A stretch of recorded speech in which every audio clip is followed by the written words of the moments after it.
I've spent 10 years in researching the topic of self-love.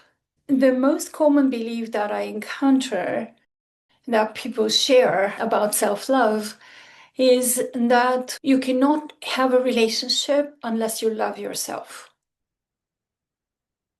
I am in the habit of checking beliefs like that in my own life so I can verify if that's true or not.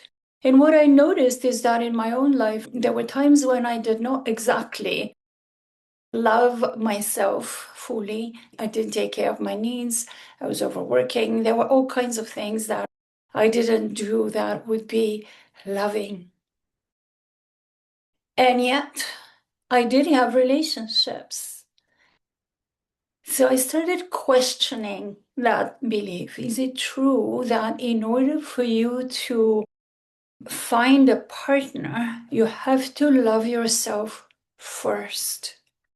And what I discovered is that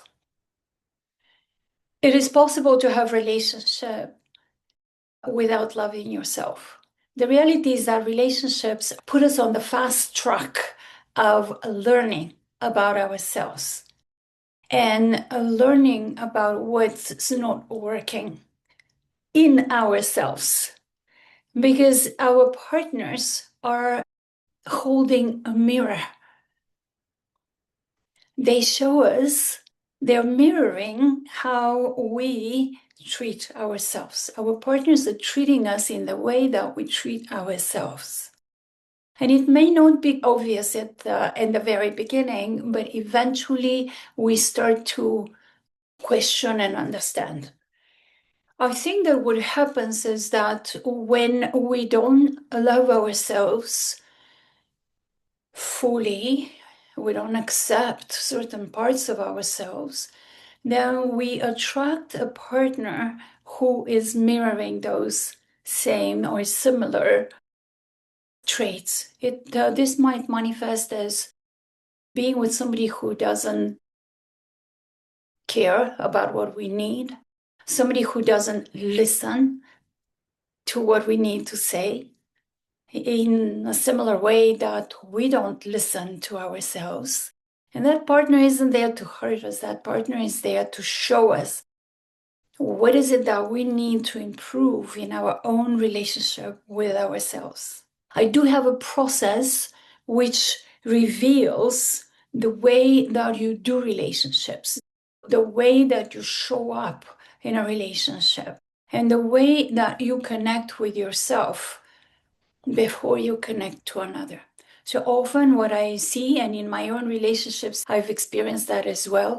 I had a few relationships in which I actually lost myself because I was so concerned with what the other wants. And I was so concerned with the other person loving me and wanting me to be in their life that I neglected my own needs and I didn't pay attention to what was necessary for me in order to be a better partner. So these are some of the things that we discover in the process that I am offering these days. In the beginning, when you start practicing these teachings, you might be surprised in what surfaces, and it may not be always pleasant.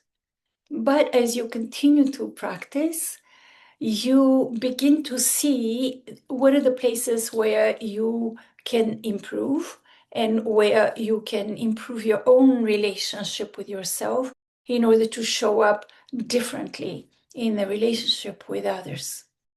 So few things can happen when you become more comfortable with these new skills of communication and of connecting with yourself and others.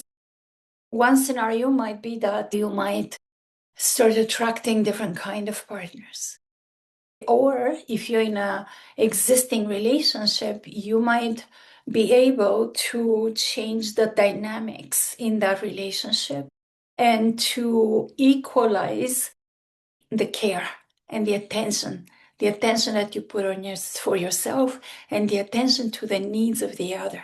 It's important that both are fulfilled. There's a different video about the needs we all have, and which needs we can fulfill by ourselves, and what are the needs that we need a partner that can contribute to the fulfillment of this need without them sacrificing. I find that sacrifice of any sort in a relationship is not the best dynamic. We have to find the way in which the needs of both partners are fulfilled in ways that are supporting the connection, that are supporting the relationship. I am Gina Brizini, and I would love to share what I know with you or with the people who matter to you.